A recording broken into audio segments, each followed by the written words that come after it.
hello cross-country runners and maybe Ava Lee watching this video. The homework assignment for this section is, we're like a month into school and we're starting chapter 1. So depressing. Isn't that depressing? No, it's Starting good. chapter 1. Starting chapter 1. 22 through 60 the evens. All right. Starting chapter 1. Chapter 1 is all about what? It's all about what?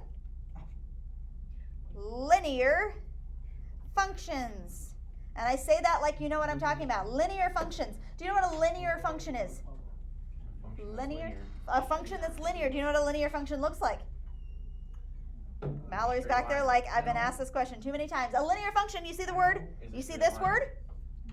Line. It's going to be a line. It doesn't have to be like a straight up and down or straight horizontal. It's a line like that. Something on the graph, right? We're going to be graphing those. We're going to be dealing with those and solving for like x and y all throughout this chapter. Okay? That's all it's about. Chapter 1, at least the first couple sections, is way easier than chapter 0. Way easier. Okay?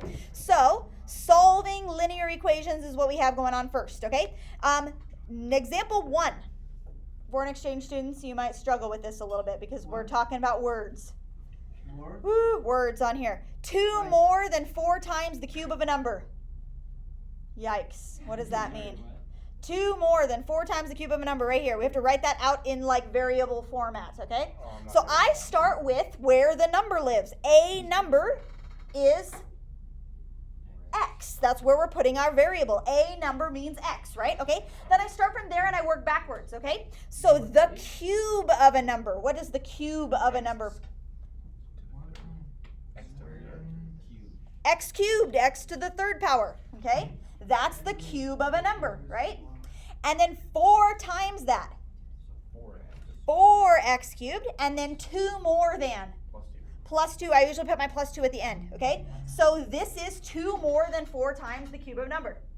It looks really intimidating to start with, but when you chunk it out, it's not too bad, right? Okay? All right, B says the quotient. What does quotient mean? Divide, okay? Of 5 less than a number and 12, okay? Look where the word and is. That's where your division symbol goes. And is where your division symbol goes. So if that's my division, I'm going to write it out as like a fraction. What goes on the bottom? 12 is the only thing that goes on the bottom, right? And 12. 12 is the only thing that goes on the bottom. 5 less than a number. X minus 5. Okay? So this is really a quotient. You guys know that you can represent division as a fraction, right? That thing means division. Okay? So that is the quotient of 5 less than a number. All right. Just so that we are sure over here, let's talk about adding. So adding, subtracting, multiplying, and dividing. We'll talk about some terms that they will use and some terms that they will not use, okay? So what do they usually use when they're adding? They use the word sum. They'll use the word sum when you're adding, okay? They might also use the word more than, okay? Than. They'll use the word more than. Sum or more than. That's what they'll use when they're saying they're saying adding. What about subtraction? Difference, or they'll say, they'll say difference or less than. Okay. Multiplying, they will say product. That didn't take you very long. Product. Who said product? Good job, Brian. Product is times. What about division? They will say quotient. Quotient. Here's what they will not say. They will not say the word plus. No. They will not say the word minus. No. They will not say the word times. No, they won't. And they will not say the word divide. They will use things, D-I-V-I-D-E. They will not use those words. They will only use the words sum, difference, product, quotient, more than, less than. They will not use plus, minus, those type of things, okay, when they're writing stuff out in words. Also, equal signs, what do they say for equals? They might say the word equals or they'll say the word is, right? Is, sometimes you'll get them to say equals, okay? So equals is fair game. They will say the word equals or they'll say the word is. Those are the words, the verbiage that they will use when they're writing this sentence, okay? Okay. Two more things before we go to example 2. They have something called, they call it an open sentence, okay? I call it an expression, okay? There's a difference between an expression and an equation, okay? This is an expression, this is an equation. What's the difference? There's no equal sign in an expression. There is an equal sign in an equation. Is this making sense? Equation equals, right? Equation equals. So equal sign in an equation, but not in an expression. Expression is just by itself, okay? So these two up here that we just wrote, those were expressions. Those were expressions, not equations, right? There's no equal sign, okay? Happy with that? Does that make sense? Okay, part B. I'm going really 500 miles an hour. Am I going too fast? No? Okay. You're like, please go faster because you're being too slow. All right, A.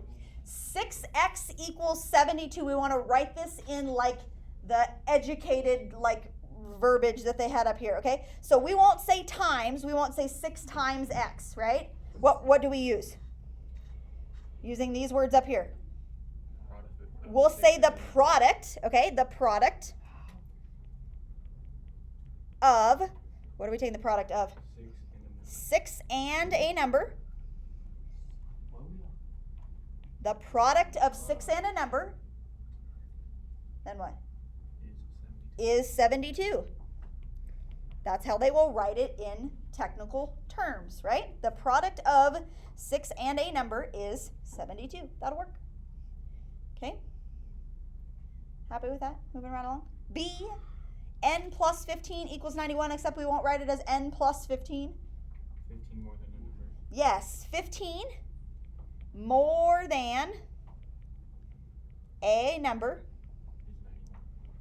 yep, is 91, okay? Some people might write the sum of a number and 15. You could write it like that as well, right? 15 more than, or the sum of 15 and a number. That would work too, okay? So you can write those a couple different ways. Happy with that? Make sense? Okay? So when they use those technical words, that's what it is, okay? They have some properties down here. They have 4 of them here, and I'm going to add one more, which is the distribution property. Can you write that in there at the very bottom? The distribution property, or the distributive property. You're used to calling it the distributive property. Where'd my O-N? Distribution property. This distributive property. Here's an illustration of the distributive property. 3 parentheses x plus 2. What do you do there?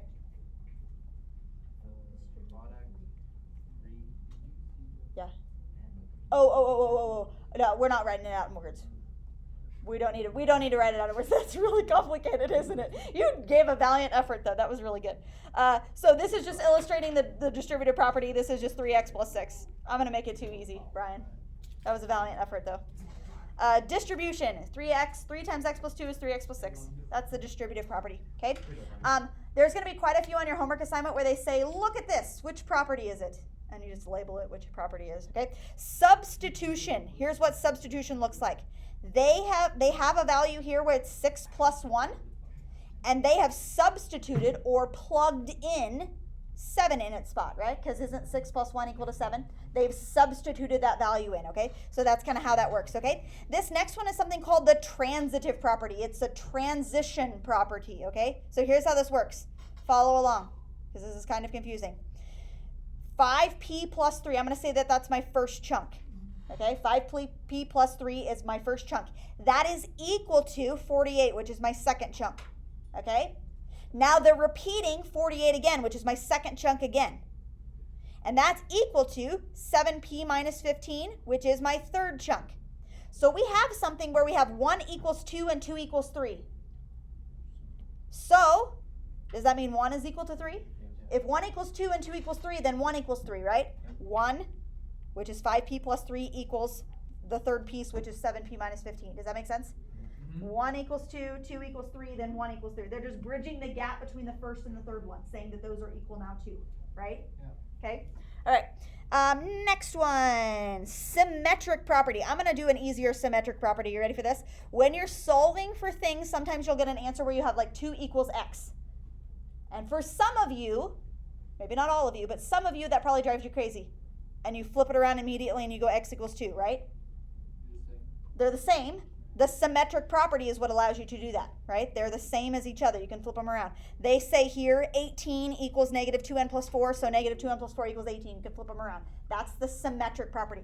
It's symmetric on both sides. Symmetry, right? Symmetric, okay?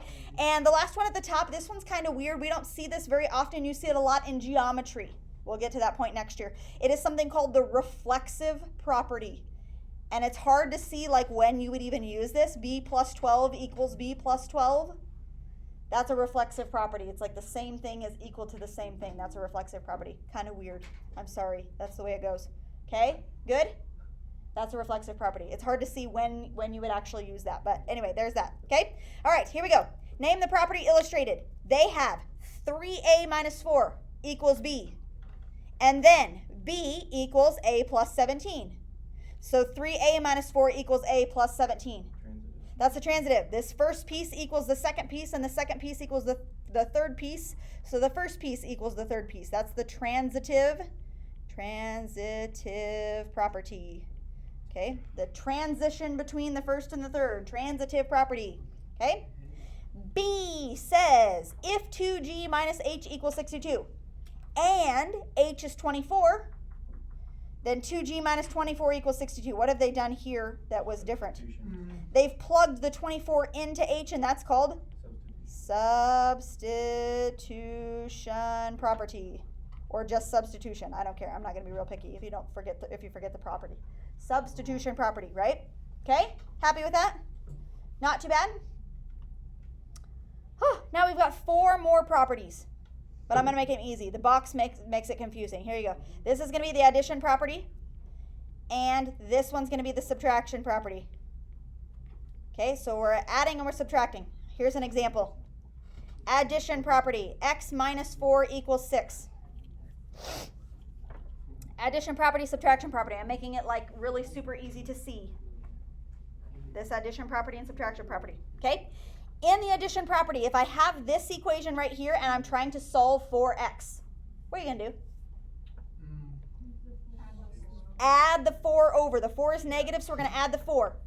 And the addition property says that as long as I add 4 to both sides, it's okay. Teachers, please dismiss the high school volleyball players. Sorry, Ava Lee, we tried.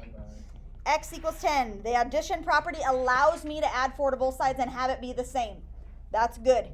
Okay, that's the addition property. All right, the subtraction property. I'm going to do the same thing, but I'm going to go x plus 4 equals 6. Okay, so if I have x plus 4 equals, and Aiden, sorry, I said Avely. Aiden, you're going too. Goodbye. I'll acknowledge you too. Okay. What? Oh, don't fall down? Is that what you just said? Don't fall down like No, he said thank you for the gum. Oh. What? I heard fall down. Yeah, I said like He I did say.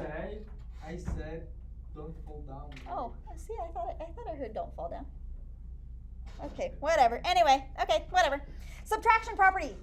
If I'm solving for x and I have this equation, I'm going to minus 4, right? Subtract 4 from both sides. That cancels this out here, and I have x equals 2. And the subtraction property is the property that allows me to do that as long as I'm doing it to both sides. It stays equal, right? That's the subtraction property. Easy enough, right? Addition property, subtraction property. They make it really hard in this mumbo right there. Ugh. All right, multiplication property. Let's do that one next. Multiplication property. I'm still on the bottom. And division property.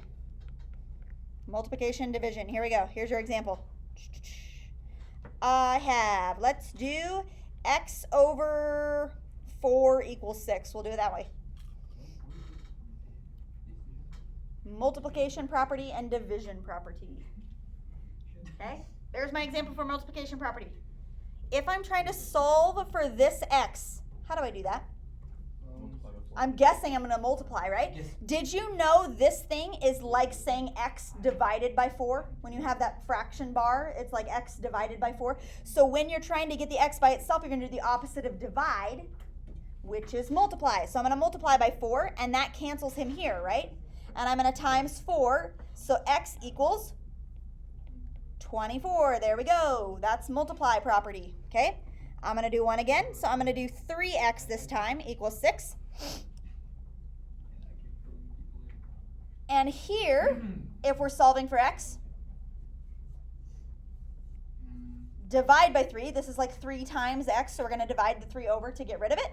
And x equals 2. And the thing that allows me to do that is the division property, right? Okay, that's illustrating the multiplication, division, addition, subtraction property. Happy with that? All right, let's do some math. Go to the back side. Let's solve some problems. A says this thing. Okay, and you're solving for the variable, right? So the variable here is n, is what they're calling it. Whatever, that's just my, like, x. If you need to write it as x, you sure can, okay? And I want to get x by itself. Here's my equal sign. How do I solve for x? I'm going to add the 3.24 over, right? Plus 3.24. Okay, and that makes them go away on this side, so x is just chilling on the left. And if I add those together, can you add those in your head? Yeah, 45.34. Perfect. 45.34. The decimals line up good. You don't even have to carry a number. Are you confused, Toby? We're on the back side at the top. Oh. There you go. There you go. He found us. All right, good? Happy with that? What? Why can't you what? Can't you just take the 42 and then add it to the 3.24 to get the answer? Yeah, well, I mean, technically, yeah, that's like what you're doing, is adding both of them. But I usually like to move the thing that's with the x, so I just move this Well, I guy just over. always Who's wondered if dying? you could do it. Yeah, right. It's kind of the same thing. Nobody's dying. You're just What did doing you that. say? Anyway, Oh my god. okay. All right, B. Holy cow, B is a tough one, usually for my algebra kids coming in. So prove to me that you know what you're doing. Negative 5/8 x equals 20. This operation right here, negative 5/8 is times x, right? That's what it means, negative 5/8 times x. So how do I get rid of the 5/8? Okay, so watch what I'm going to do here, but don't write this down. I'm going to divide by negative 5/8 because I want that whole thing to go away, right? Negative 5/8 to go away, except instead of dividing by a fraction, you can multiply. It's like a keep, flip, flip. Have you heard that before? I'm going to instead multiply by negative 8 over 5, okay? And by doing that, these 8's cancel, these 5's cancel, the negatives cancel, and everything's gone on the left except the x, right? Do we know that that works that way, right? So I'm going to multiply by negative 8 over 5. Okay, and then this is my favorite. Watch this. This is one of my pet peeves. This is like my favorite pet peeve. You ready for this? Okay, so I get algebra kids that come in here and they're like, oh, got it. Negative 160 over 100. No problem. Okay, 20 times 8 is 160. 20 times 5 is 100. That's not the way it works. If you're thinking there's nothing wrong with that, there's something wrong with that. 20 as a fraction, if you didn't know, was 20 over 1, right? Okay, so then I'm going to multiply, but before I do that, let's do something smarter. If we're multiplying, 20 and 5 can reduce to 4 and 1, kind of like we did in probability last chapter, right? We reduce. And then I take 4 and negative 8, and that makes negative 32 over 1, or just negative 32, right?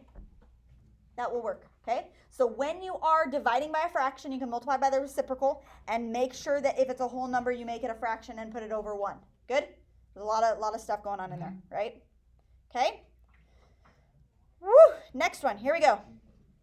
Here's my equal sign. Keep track of him, where he goes, okay? What do you want to do first?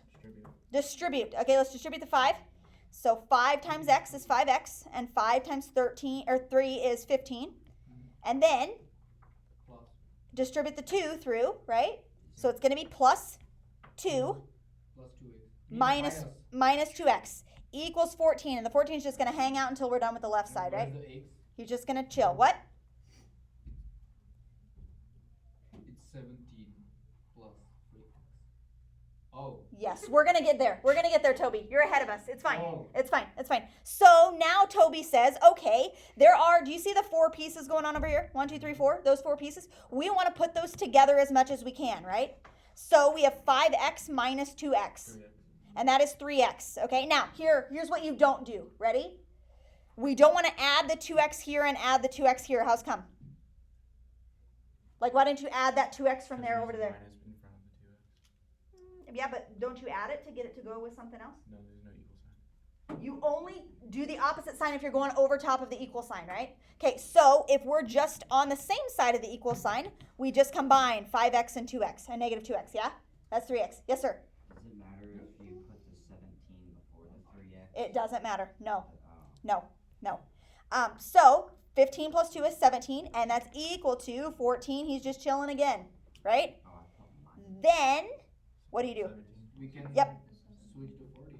Yep, minus the 17, okay? And 3x becomes Negative 3. negative 3, right? 14 minus 17 is negative 3, okay? You probably solve it differently than us, Toby, and that's fine as long as you get the right answer. We're good, okay? Divide by 3, x equals Negative 1. -1. There you go, okay? That was a lot of stuff going on there, all right? A lot of stuff. Combine things and move things and all the good things, right? Yeah? Okay? All right.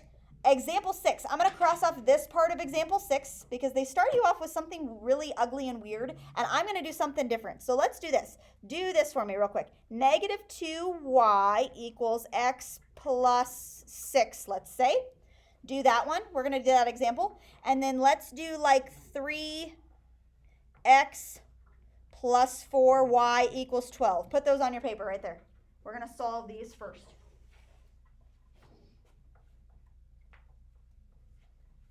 So we're gonna replace example 6 with these two examples.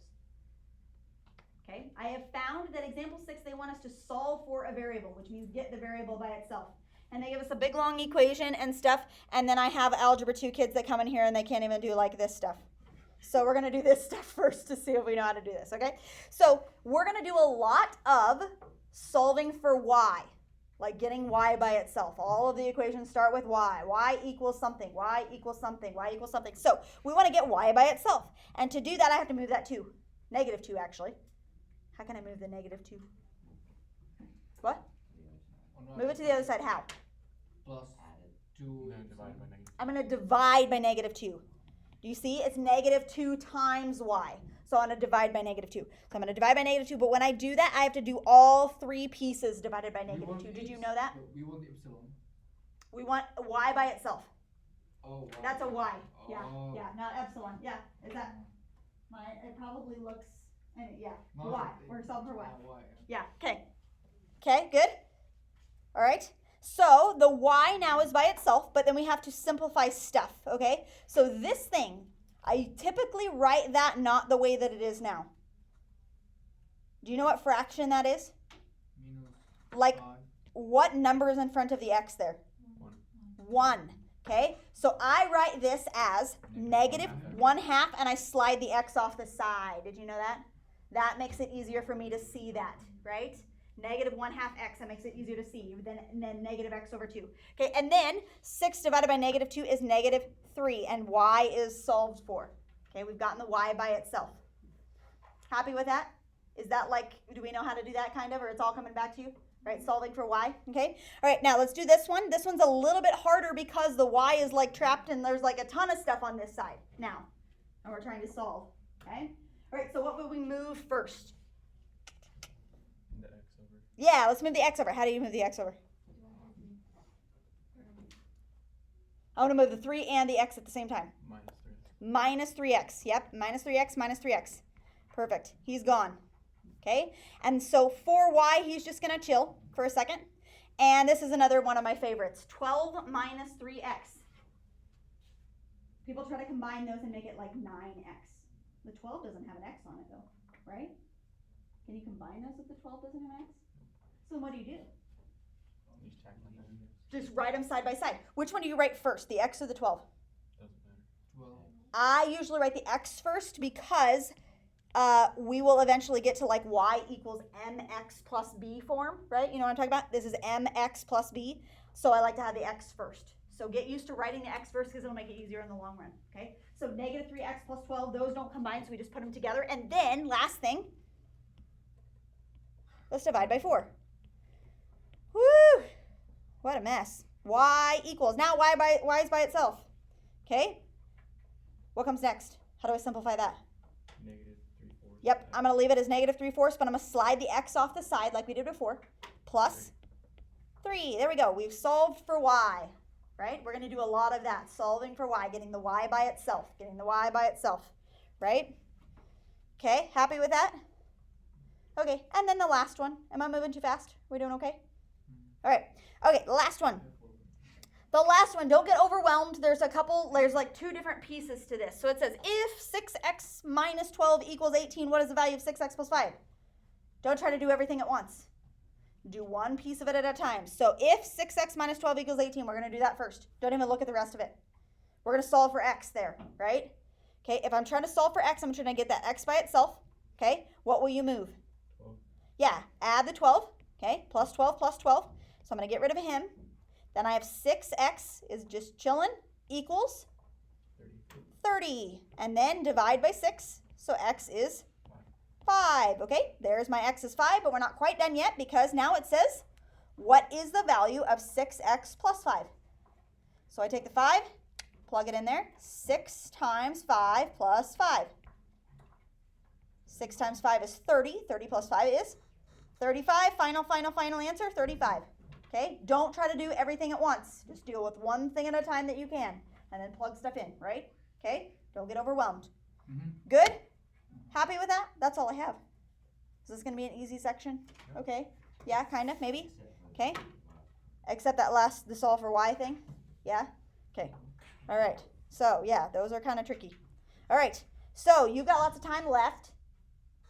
I would use your time to at least start on 22 through 60, the evens, on page 9. That way you can ask me some questions if you get to them. And there you go. Okay, bye people watching this video.